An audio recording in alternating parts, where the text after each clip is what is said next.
আসসালামু আলাইকুম ওরহমতুল্লাহি ওয়াবারাকাতুহ।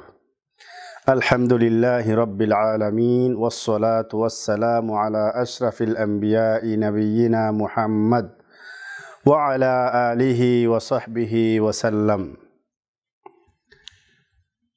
প্রথমেই মহান আল্লাহ পাক রব্বুল আলামিনের দরবারে অসংখ্য প্রশংসা যে মহান আল্লাহ পাক রব্বুল আলামিন আমাদেরকে এখানে আসার তৌফিক দান করেছেন। অতঃপর দরুদ এবং সালাম বর্ষিত হোক সাইয়্যিদুল মুরসালিন খাতামান নবিয়্যিন, আমাদের আপনাদের সর্বকালের সর্বশ্রেষ্ঠ নবী মুহাম্মদুর রাসূলুল্লাহ সাল্লাল্লাহু আলাইহি ওয়া আলিহি ওয়াসাল্লামের উপর। অতঃপর প্রবাসী বাংলাদেশি ভাইয়ের, আজকে আমরা এমন একটি বিষয়ে আলোচনা করব যে বিষয়টি মোটামুটি প্রত্যেকটি মুসলিম ভাইয়েরই প্রয়োজন হয়, সবারই প্রয়োজন হয়, একমাত্র মোট কথা সবারই প্রয়োজন হয়। যখনই সেই সময়টি বা সেই জিনিসটি আমাদের মধ্যে আসে বা আসার সম্ভাবনা থাকে, তখনই আমরা এটিকে স্মরণ করি। সেটি হলো আকিকাহ। যখনই আল্লাহ পাক রব্বুল আলামিনের পক্ষ থেকে আমাদের কাছে শুভ সংবাদ আসে, ছেলে হোক মেয়ে হোক, সন্তান প্রসবের সাথে সাথেই সামর্থ্যবান ব্যক্তিরা আকিকা সম্পর্কে বিভিন্ন ধরনের প্রশ্ন করতে শুরু করে। এমনকি অনেকে জন্মের পূর্বেও প্রশ্ন করে, প্রথম থেকেই প্রস্তুতি গ্রহণ করে রাখে। এটি আসলে মূলত একটি সুন্নতি কাজ। আমরা প্রথমেই জেনে নেব আকিকা কাকে বলা হয়। শরীয়তের পরিভাষায় আকিকা বলা হয় সন্তান জন্মগ্রহণ করার পর আল্লাহ পাক রব্বুল আলামিনের শুকরিয়া আদায় করা, সাথে সাথে ওই ব্যক্তি নিজের আনন্দকে প্রকাশ করা। আনন্দ প্রকাশ করার সাথে সাথেই মহান আল্লাহ পাক রব্বুল আলামিনকে সন্তুষ্ট করার লক্ষ্যে তার রাস্তায় পশু জবাই করাকে শরীয়তের পরিভাষায় আকিকা বলা হয়। সেই আকিকার হুকুম কি? উলামাগণ বিভিন্ন ধরনের মতামত দিয়েছেন। সর্বশ্রেষ্ঠ এবং জমহুর উলামা যেটার উপরে ঐক্যমত পোষণ করেছেন সেটি হলো সুন্নাতে মুআক্কাদা। আকিকা হলো সুন্নতে মুআক্কাদা, সুন্নত সাথে মুআক্কাদা, এমন একটি সুন্নত যেই সুন্নতকে তাকিদ করা হয়েছে, যেই সুন্নতটিকে গুরুত্ব আরোপ করা হয়েছে সেটিকেই সুন্নতে মুআক্কাদা বলা হয়। রাসূল আকরাম সাল্লাল্লাহু আলাইহি ওয়াসাল্লামের দু একটি হাদিসের আলোকে অনেকেই আকিকাকে ওয়াজিব বলার চেষ্টা করেছেন। তন্মধ্যে একটি হাদিস হলো, তিনি বলেন, মান আহাব্বা মিনকুম আন ইয়ানসুকা আন ওয়ালাদিহি ফালইয়াফআল। তোমাদের মধ্যে তোমাদের ছেলেদের পক্ষ থেকে যদি তোমরা আকিকা করতে চাও তাহলে সেটি করো, অর্থাৎ সে যেন সেটি করে, অবশ্যই যেন সেটি আদায় করে। আরেকটি হাদিসে রাসূলুল্লাহ সাল্লাল্লাহু আলাইহি ওয়াসাল্লাম বলেছেন, কুল্লু গুলামিন রাহিনাতুন বিআকিকাতিহি। প্রতিটি শিশু সন্তান তার আকিকার বিনিময়ে আটক থাকে। এই দুটি হাদিসের আলোকে অনেকেই আকিকাকে ওয়াজিব বলার চেষ্টা করেছেন, কিন্তু না। ইমাম আহমদ ইবনে হাম্বল রাহিমাহুল্লাহ বলেছেন, উক্ত হাদিসগুলি শাফাআতের ক্ষেত্রে প্রযোজ্য। অর্থাৎ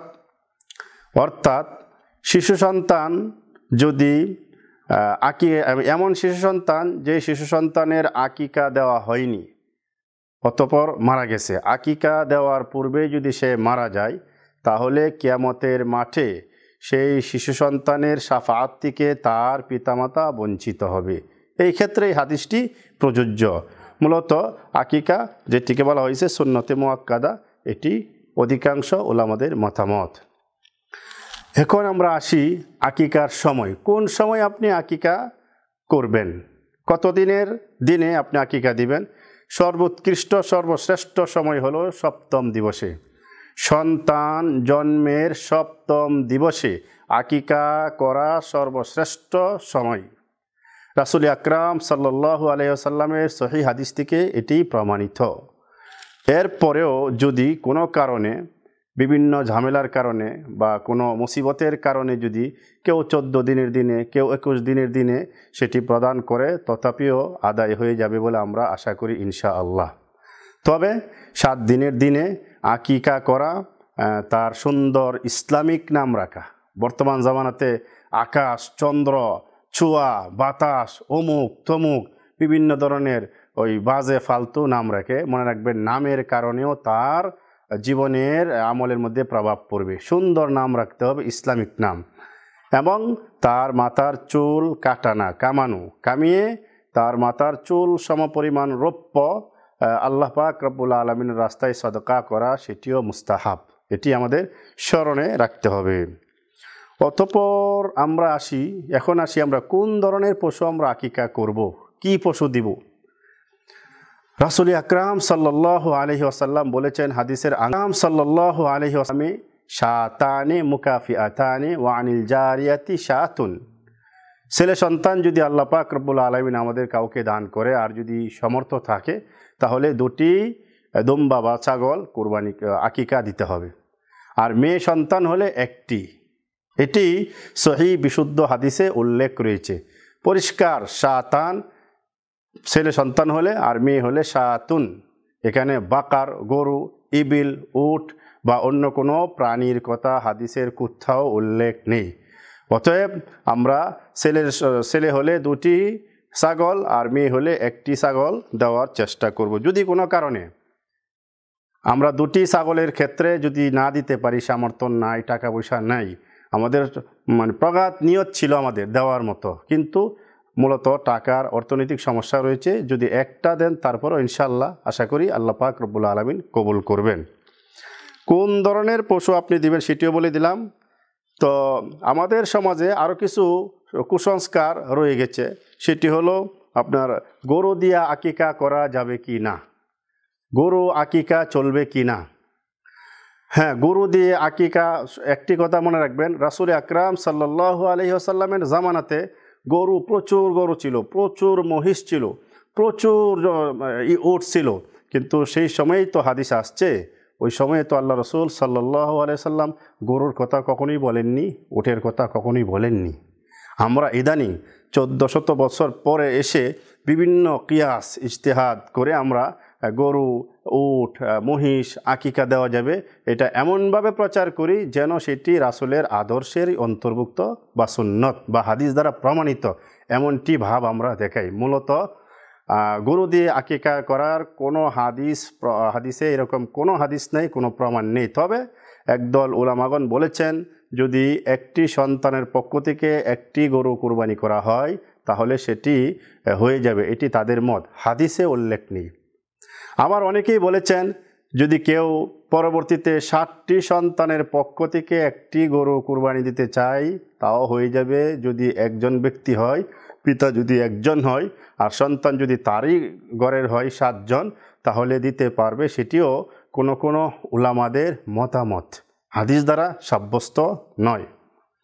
আরেকটি জিনিস আমরা এখানে জানতে চাই, আকিকার ক্ষেত্রে গরুর সাথে অংশীদারিত্ব করা বা কুরবানির গরুর সাথে আকিকাকে ঢুকিয়ে দেওয়া।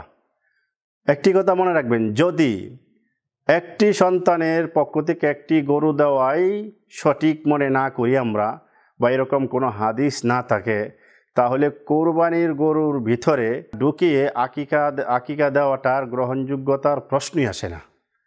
যদি আপনার একজন সন্তানের পক্ষ থেকে 1টি গরু দেওয়ার এই হাদিসে না থাকে, তাহলে আপনি কিভাবে ওই কুরবানির গরুর ভিতরে আকিকাকে ঢুকিয়ে দিয়ে আপনার ওই অংশীদারিত্ব বানাবেন? সেটা সম্ভব নয়। অনেকে কিয়াস করেছেন, 1টি ছাগলে 20 কেজি মাংস হবে, গরুর মাংস থেকে 20 কিলো মাংস আলাদা করে সেটি আকিকার নিয়তে দিয়ে দেওয়া হবে। সেটি আপনার মন গড়া মতামত, আপনার আমার মন গড়া মতে ইসলাম চলবে না। যদি একান্তই দিতেই চান, অনেক গরিব, অসহায়, আত্মীয় স্বজন প্রচুর পরিমাণ বেশি, মানুষের সাথে আপনার সম্পৃক্ততা অনেক বেশি, আপনি চাচ্ছেন 1টি গরু কুরবানি করবেন, অন্ততপক্ষে হয়তোবা আপনি 1টি গরু 1টি সন্তানের পক্ষ থেকেই সেটি জবাই করতে পারেন। আশা করি আল্লাহ পাক রব্বুল আলামিন হয়তোবা কবুল করবেন।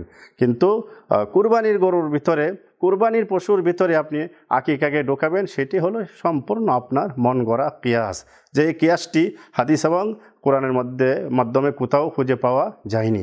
সালফে সালেহিন আহলুস সুন্নাহ ওয়াল জামাআহ বা যারা হুবহু তাওহীদ আসমা ও সিফাত, তাওহীদ উলুহিয়া রুবুবিয়াকে পূর্ণাঙ্গরূপে বাস্তবায়ন করার চেষ্টা করেন, তাদের ফতোয়া দেখবেন তারা সম্পূর্ণ এটাকে অগ্রহণযোগ্য বলে মত দিয়েছেন। আসুন কোরআন এবং সুন্নাহ অনুযায়ী আমাদের ছেলে সন্তানদেরকে সুন্দরভাবে ইসলামিক আলো দিয়ে তাদেরকে লালন পালন করার তৌফিক যেন আল্লাহ পাক আমাদেরকে দান করেন, সেই প্রার্থনা করি। এবং রাসূলের আদর্শ অনুযায়ী যেন আমরা আকিকা দিতে পারি, সেই তৌফিক আল্লাহর কাছে আমরা চাই। আল্লাহ পাক আমাদের সবাইকে সঠিকভাবে সুন্দরভাবে ইসলামের পথে জীবন পরিচালনা করার তৌফিক দান করুন। আল্লাহুম্মা আমিন। আসসালামু আলাইকুম ওয়া রাহমাতুল্লাহি ওয়া বারাকাতুহু।